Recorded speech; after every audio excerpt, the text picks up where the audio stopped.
Hi everyone, welcome to Living Simpliciously. I am your host, Jenn Pike, and I am joined today by a friend of mine, Asha Frost, who is an incredible homeopath and shamanic healer. And you just even just your energy of sitting near you is very calming, very grounding. So I'm so happy to have you on the show today. We were talking before we started here, and I was saying I feel like I'm seeing your name in your healing circles everywhere right now, that you really have something very unique and very different, but very needed, it would appear, by so many people in the community, that everyone wants a part of what it is that you're doing. And you do these variety of healing circles and gratitude circles. But I know for you, so often on this show and other shows, I bring in different alternative therapists, and they've all gone to school for what they do, or they've taken a certification and they've, got some level of a designation. But for you, what you do in terms of the healing and the circles, this is just a gift that you have within you, that you've really harnessed and has started to come out. So can you tell our viewers a little bit more about your background and how that came to be? Of course. Both of my parents are Ojibwe. Yeah. My First Nation that I refer to is the Chippewas of Nawash First Nation, which is Cape Croker. And I went to visit my grandparents often as a child. And of course, the reserves are just very, very beautiful. Yeah. I have a lot of, the land is beautiful. There's lots of water. It's Nea Shingming, which means surrounded by water. So there's lots of bluffs, and it's very beautiful there. So I grew up there, spending a lot of time there, just bringing the medicines in. But it wasn't until I got sick when I was 17, I was diagnosed with lupus, that I really kind of delved deeper into my medicine and deeper into who I was. And at the time, I would have spirit come to me at night, and I didn't really know what was going on. So it was just my own journey of seeing different healers, and then just trying to heal myself. That I've done a lot of healing work on myself that has opened up all of my gifts on a deeper level. And my biggest belief is that we all have these medicines within ourselves. And if we can trust that enough to walk forward in that the world needs all of our medicines and gifts. So I try to inspire that in people and remind them who they truly are at a deep level. And you do that really well in your workshops. I mean, I've only had the opportunity of attending one, and I'm doing another one soon, but there's such a subtlety in your approach where it doesn't feel forced or contrived. And because you're in that group setting, and you hold the space and set the tone so that everyone can have their own very genuine experience, and it doesn't feel like it's taking away from what anybody else is feeling and is going on.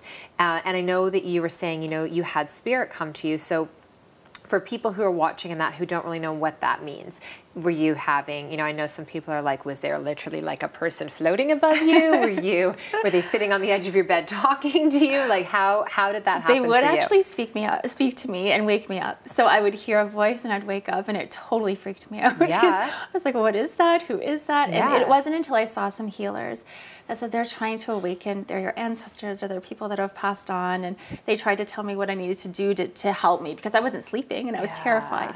So they really guided me as to what I need to do, and it was really to start to use some medicines to smudge, to do ceremony meditation, to create a safe healing space for myself. And once that started, then everything kind of started opening up with my clients too. When I first started my practice, it was just homeopathy. And then people would come, and I'd start to see animal spirits behind them or their guides behind them, and I'd have to tell them. So it just has really evolved as I've evolved, which I believe that we do. We're all on a healing journey. As we evolve, everything kind of expands. And it's so interesting to me that, the whole philosophy behind homeopathy is what you were saying about the healing, is that believing that everybody has the innate ability to heal ourselves. And that's what homeopathy is about. So what an incredible, union of the two together. And you must find that you just get such great results with your clients when they're open and willing to receive the messages that are coming in. Now, have you ever experienced with anybody where you give them a message and they're just like no, but it doesn't happen. Just give me the pellets. I don't. I tend to use my intuition on that one. I don't tend to see a lot of men in my practice, so I'd say that some of the men who come in who are a little more, just reserved, a little bit more reserved. I use my intuition as to how comfortable somebody. I want people to be comfortable, right? So I'm not going to force or enforce anything upon them. I want it to awaken something within them that they already have, that they already know. So it's never a forceful thing, and I'll always just sort of gauge how things are and feel that out. Children are when I mean, I see a lot of children because they're very sensitive, and a lot of children that need help, the same help I needed. They're seeing things in their room, and they need assistance on how to clear that up. So they're very open, but I'll use the same intuition of how far do we go? What do we say? To make it manageable for them. Yeah, because they are so, I mean, children are just, they're the best little beings because they haven't lived enough in this present life to have as many blocks and filters and all that. So they're so vulnerable and they're so open. And sometimes as parents, we, because we're busy and life is happening and moving, we just, you're fine, you're fine, you're fine, you're fine. And we do this and we kind of shove it in and suppress it. So it's so great that there's the opportunity for them to come and see someone like you. And now when you're doing a healing for that, and say for instance that it is someone who feels they're having spirits and seeing things in their room, will you come to the home? Will you do a smudging and a clearing at the home? Yeah, I do home cleansings, definitely. And then just give some sort of intuitive senses of what's going on in the home. What can be kind of cleared out. Sometimes it's just some old energy that needs to go. And so I definitely do that as well. Very good. Now, do you give, when you're working with people, do you give gifts or totems of anything? Like I know the one I went to, we got a card with a word and we got a stone, and it actually sits next to my bed. Oh, that's beautiful. Do you typically do that at the end of a session with clients as well, something that speaks to you? They usually get a crystal to bring home with them. They usually get a remedy because people usually come to see me for homeopathy and healing, so they get both in a session. And then, we'll choose a card, or usually there are messages that really come through, I just try to ask them to take that into their spirit and take that with them.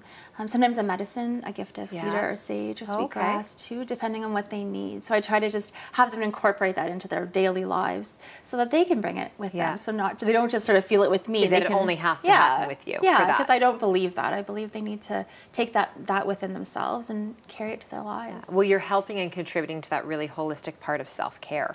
So it's, you become that tool and that resource and that guidance, but then also create a bit of space so that they can start to create and do it for themselves as well too. And that empowerment, I think, is everything, as you know. It's just, I mean, I can't hold everybody up. Everybody has to do that part. And I find a lot of people that come now know, they understand that. And they know, I have to meet you halfway, and then we work together and the magic happens. So good. So awesome. We're going to finish up our talk with Asha after the break, and we're going to hear so much more about what you're doing in the community and how you can take part in it as well. So we'll be right back.